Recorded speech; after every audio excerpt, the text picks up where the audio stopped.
cher agent Aircom, merci. Oui, vraiment merci, parce que grâce à vous, enfin, cette notion d'écosystème est claire. Oui, toutes les composantes d'un écosystème sont vraiment liées les unes aux autres. Même les composantes vivantes et non vivantes ont des interactions.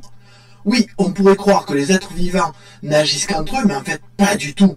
On voit bien que chacun a un effet sur l'autre.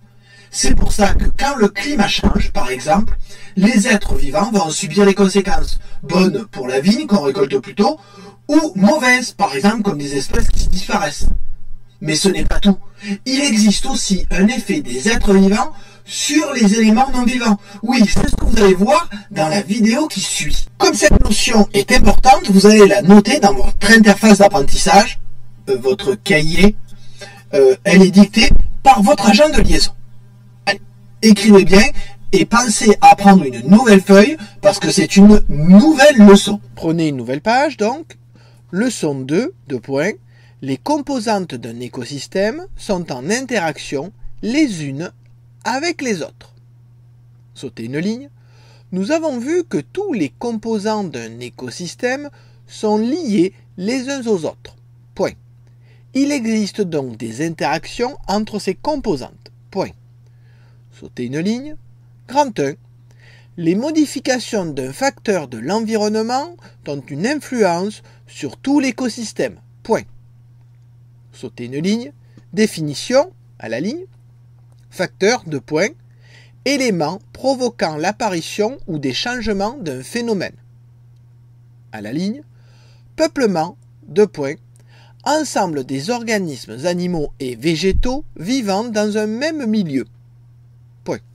Oui, cette vidéo montre comment une composante vivante, des loups, va avoir un effet sur des éléments, des composantes non vivantes, comme une rivière par exemple. Ouais, ça paraît incroyable, et pourtant c'est le cas. D'ailleurs, je vous demande de regarder cette vidéo, et vous allez voir que des questions vont venir, c'est à vous d'y répondre sur feuille, pour que je puisse les ramasser.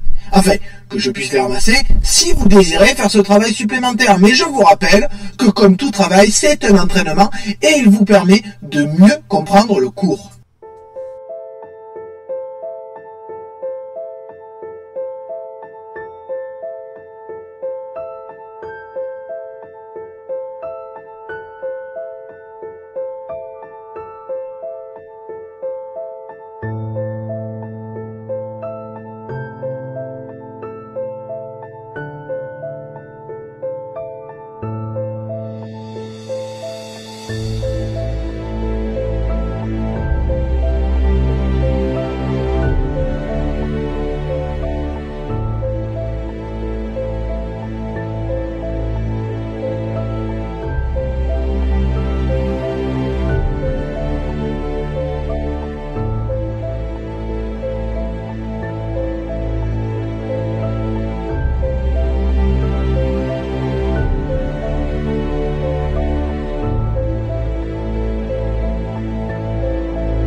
Maintenant que, je l'espère, vous avez mieux compris grâce à ce nouvel exemple, vous pouvez noter à la suite dans votre interface d'apprentissage, toujours dictée par votre agent de liaison, le cours suivant.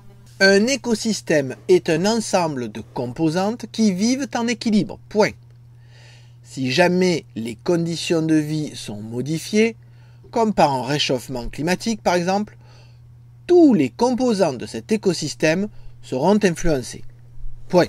Donc, je vous remercie de m'avoir fait comprendre qu'une modification dans les conditions de vie, quelle qu'elle soit, peut avoir une influence sur tout l'écosystème. Si jamais le climat change, évidemment, les êtres vivants vont être impactés, y compris les terriens. C'est d'ailleurs ce qui a dû se passer sur notre planète, Riumons, et qui a expliqué notre disparition, en tout cas nos problèmes que nous avons eus. C'est un grand pas en avant que de comprendre que tous les éléments d'un écosystème sont en interaction les uns avec les autres, pas seulement les composantes vivantes d'un côté et les composantes vivantes de l'autre. Non, vraiment, tout représente une sorte de réseau, un maillage très fort où tout est lié. Alors d'ailleurs, vous notez dans votre interface d'apprentissage cette dernière phrase.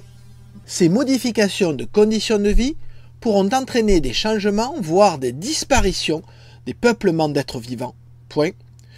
Ce qui, au final, pourra avoir aussi des conséquences sur des composantes non vivantes. Point. Donc, je vous remercie